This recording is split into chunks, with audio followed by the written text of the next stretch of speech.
on the side nearest to the house, and then I stayed him with my hand upon his arm, that he should stand where he was at the bed's edge, while I stepped on and got the stone. My feet sank in the soft earth as I passed through the fringe of poppies circling the outside of the bed, and so I stood beside the tall rushy flower. The scarlet of its bells was almost black, but there was no mistaking it, and I stooped to pick the diamond up.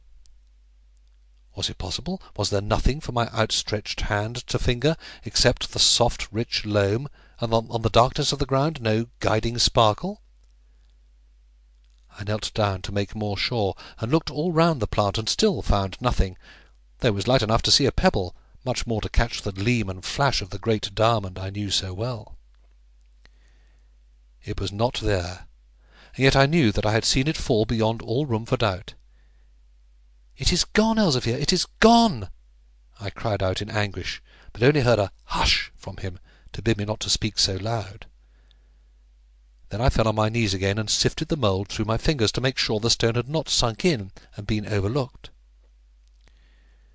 But it was all to no purpose, and at last I stepped back to where Elzevir was, and begged him to light a piece of match in the shelter of the hollyhocks, and I would screen it with my hands, so that the light should fall upon the ground, and not be seen from the house, and so search round the flower.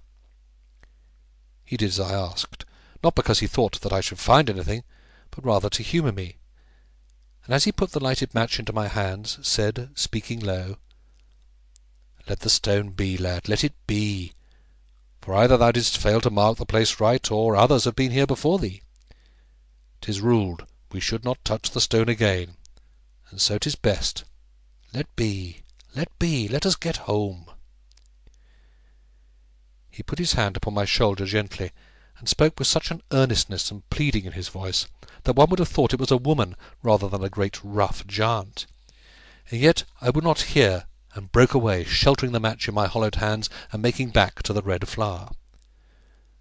But this time, just as I stepped upon the mould, coming to the bed from the house side, the light fell on the ground, and there I saw something that brought me up short.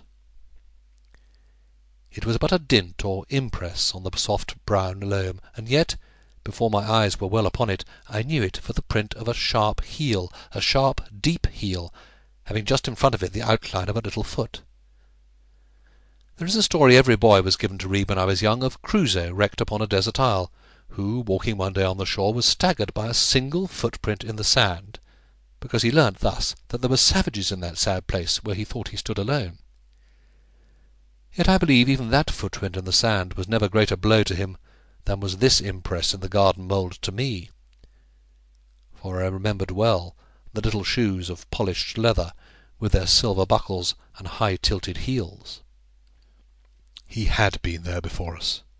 I found another footprint, and another leading towards the middle of the bed, and then I flung the match away, trampling the fire out in the soil.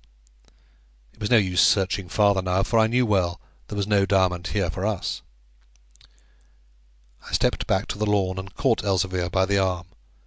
"Aldobrand has been here before us and stole away the jewel," I whispered sharp, and looking wildly round in the still night, saw the lattice of lamplight shining through the wooden blinds of the balcony window.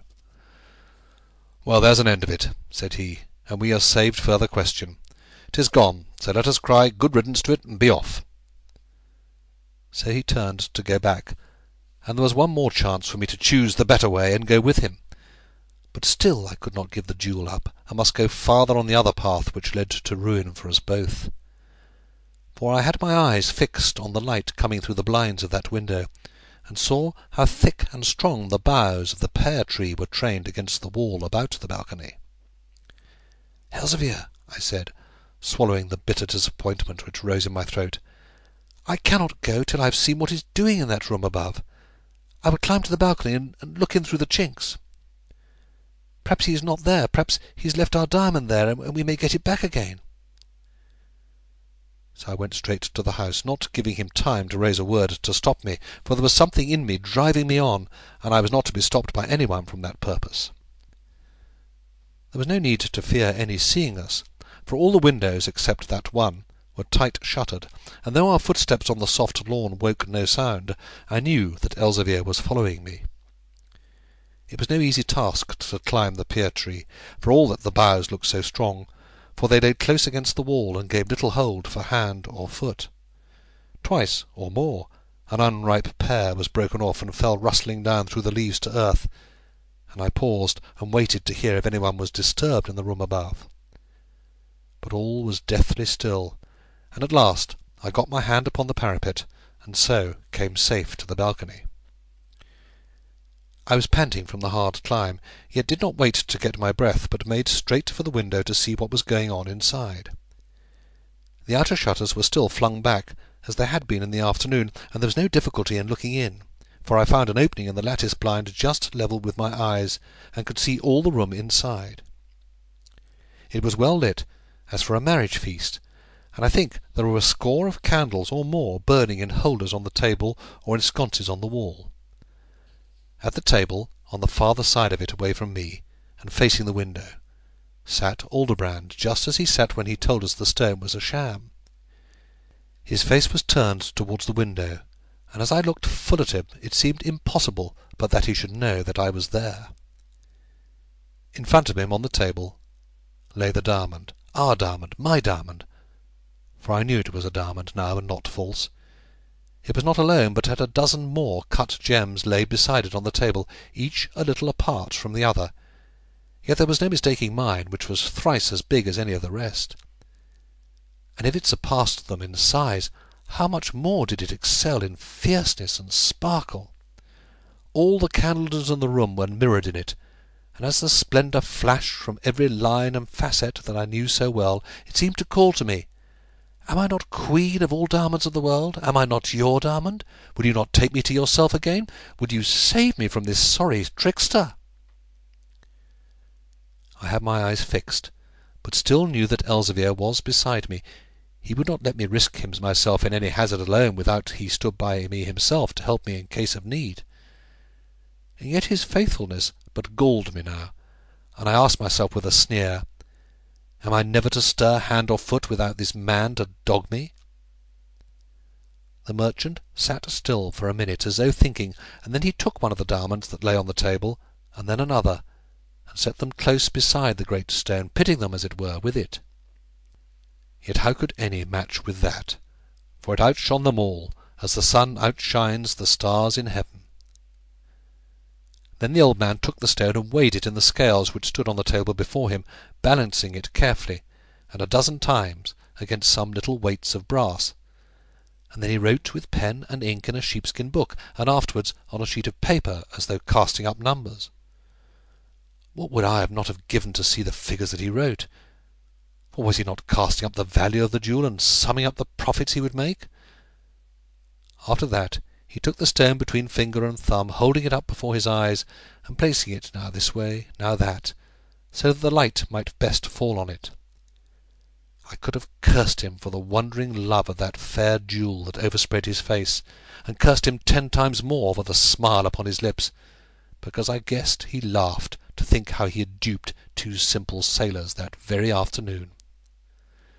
There was the diamond in his hands, our diamond, my diamond, in his hands, and I but 2 yards from my own, only a flimsy veil of wood and glass to keep me from the treasure he had basely stolen from us.